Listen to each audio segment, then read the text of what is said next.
කරන අයට මුලින්ම දැනගන්න ඕන දේවල් තමයි අද වීඩියෝ එකෙන් අපි කතා කරන්නේ. ඔයා පොඩි බිස්නස් එකක් පටන් ගන්න හිතන කෙනෙක්ද? නැත්නම් දැනට බිස්නස් එකක් කරන කෙනෙක්ද? ගොඩක් අය බිස්නස් කරන්න පටන් ගන්නේ ලොකු බලාපොරොත්තු එක්ක. ඒ වුණත් මුලදී කරන පුංචි වැරදි නිසා බිස්නස් එක වැටෙන අවස්ථා ගොඩක් තියෙනවා. අද මම ඔයාලට කියලා දෙන්න යන්නේ ස්මෝල් බිස්නස් කරන අය මුලින්ම දැනගෙනම ඉන්න ඕන වැදගත් කරුණු කිහිපයක්.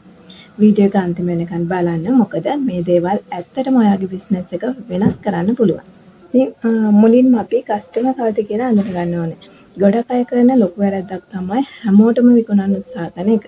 ඒක වැඩ කරන්නේ නැහැ. උදාහරණයක් ගමු. ඔයා පුට් සලාඩ් විකුණනවා කියලා හිතමු. එතකොට ඔයාගේ කස්ටමර් ස්කූල් ළමයින්ද, ඔෆිස් යන අයද, හෙල්ත් ගැන බලන අයද, මේ දේවල් ඔයා අනිවාර්යයෙන්ම තීරණය කරන්න ඕන. ඉතින් කස්ටමර් කවුද කියලා දැනගත්තාම අපිට පුළුවන් ප්‍රයිස් එක තීරණය කරන්න ලේසි. කන්ටෙන්ට් හදන්න ලේසි. ප්‍රොඩක්ට් එක ඉම්ප්‍රූව් කරන්න පුළුවන්. ඉතින් බිස්නස් එකක් කියන්නේ බඩු විකුණන එක විතරක් නෙමෙයි. මිනිස්සුන්ගේ අවශ්‍යතාවය තේරුම් ගන්න එක. දෙවෙනි කාරණාව තමයි ඔයා ලොකු ස්ටොක් ගන්න කලින් අනිවාර්යයෙන්ම දෙපාරක් හිතන්න. මොකද මුලින් බිස්නස් පටන් ගන්න අය හිතනවා ලොකු ස්ටොක් එකක් තිබුණොත් ලොකු ප්‍රොෆිට් එකක් එයි කියලා. ඒත් ඇත්තටම එහෙම නෙමෙයි. ගොඩක් වෙලාවට බඩු ඉතුරු වෙනවා, මුදල් හිර වෙනවා, පාඩු වෙනවා. ඉතින් ඒක නිසා මුලින්ම පොඩිවට පටන් ගන්න. ඕඩර්ස් 90 ඔයා වැඩ කරන්න. මාකට් එක තේරුම් අරගෙන පස්සේ දේවල් වලට පුළුවන් වර්ධනය කරගන්න. තුන්වෙනි දේ තමයි ආදායම සහ ලාභය කියන්නේ දෙකක් කියලා අනිවාර්යෙන්ම ඔයා දැනගෙන ඉන්න ඕන. මේක ගොඩක් වැදගත් කාරණාවක්. ඉතින් හිතන්න ඔයා රුපියල් 10000ක ඔයාගේ අයිටම් එකක් විකුණුවා කියලා. හැබැයි ඔයාගේ බඩු වලට එතනදී ඔයා 5000ක් වේදම් කරලා තියෙනවා. පැකින් වලට 1000ක් ගිහින් තියෙනවා. ඩිලිවරි එකට 1000ක් ගිහින් තියෙනවා. එතකොට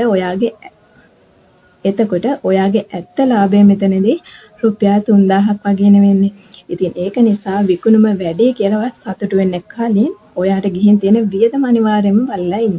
ඉතින් හතරවෙනි කාරණාව ගොඩක් වැදගත්. මොකද accounts අනිවාර්යයෙන්ම ලියන එක තමයි අපේ හතරවෙනි කාරණාව.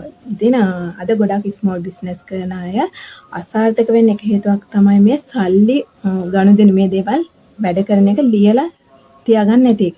දැන් දවසට ඔයා කොච්චර ආවද? කොච්චර වගේ ගියාද?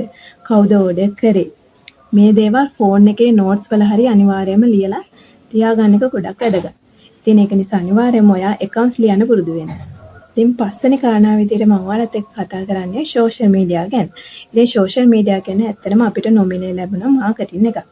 අද කාලේ මාකටිං කරන්න ලොකු මුදලක් ඕන වෙන්නේ නැහැ. දවසට ඔයාට ෆොටෝ එකක්, එම නැත්නම් වීඩියෝ එකක්, කස්ටමර් රිවිව් එකක්, behind the scenes clip එකක්, මේ වගේ දේවල් ඔයා අප්ලෝඩ් කරන්න. ඉතින් මේ වගේ දේවල් කරන එක ඔයාගේ මාකටිං පැත්තට උදව් වෙනවා. ඉතින් ඒක නිසා social media එකෙන් නොමිනේ ලැබෙන මේ වගේ මාකටිං දේවල් අනිවාර්යයෙන්ම ඔයාගේ බිස්නස් එකට යොදා ගන්න. ඉතින් 6 වෙනි කාරණාව තමයි ඔයා කස්ටමර් එක්ක හොඳට වැඩ කරන්න. කස්ටමර් එක්ක කරන ගනුදෙනුව ඔයාගේ බිස්නස් එකට ගොඩක් වටිනවා. මොකද කස්ටමර් කෙනෙක් එක වතාවක් ගත්තාම එතනින් ඒක ඉවරයි කියලා හිතන්න එපා. හොඳ සර්විස් එකක් ඔයා දුන්නොත් අනිවාර්යයෙන්ම ආයෙමත් ඒ කස්ටමර් ඔයා ළඟට එනවා. ඉතින් ඉක්මනින් රිප්ලයි කරන්න, ගෞරවයෙන් කතා කරන්න, ඔයා පොරොන්දුවක් දුන්නොත් ඒ දේ කඩ කරන්නේ නැතුව ඒ දේ අනිවාර්යෙන් ඒ විදිහටම ඉෂ්ට කරන්න. ඉතින් මේක ගොඩක් වැදගත් කස්ටමර් එක ගනුදෙනු කරද්දී. ඉතින් 7 වෙනි කාරණාව තමයි ඔයා ළඟ තියෙන ඕන ගුණාංගයක් තමයි ඉවසීම. ඉතින් ඔයා බිස්නස් එකක් ඔයාට කරන්න අමාරුයි ඔයා ළඟ ඉවසීම නැත්නම්. ඉතින් ඒක නිසා ඔයා හිතන ඔයාට මුල් මාස දෙක තුනේ ඔයාට ලොකු ප්‍රොෆිට් එකක් නැති වෙන්න පුළුවන්. ඒ නිසා මට මේක කරන්න බෑ කියලා නවත්තන්න එපා. අද ලොකු බිස්නස් තියන අයත් පටන් ගත්තේ ගොඩක් පුංචි තැනින්. ඒක නිසා ඔයාගේ ගමනත් නතර කරගන්න එපා. මම ඔයාලත් එක්ක කතා කරපු මේ කරුණ වටත් වැදගත් වුණා නම් අනිවාර්යයෙන්ම පහලින් කමෙන්ට් එකක් දාන්න. ඊළඟ වීඩියෝ එකේදී මොනවද කතා කරන්න ඕනේ කියලා කමෙන්ට් කරන්න යන්න.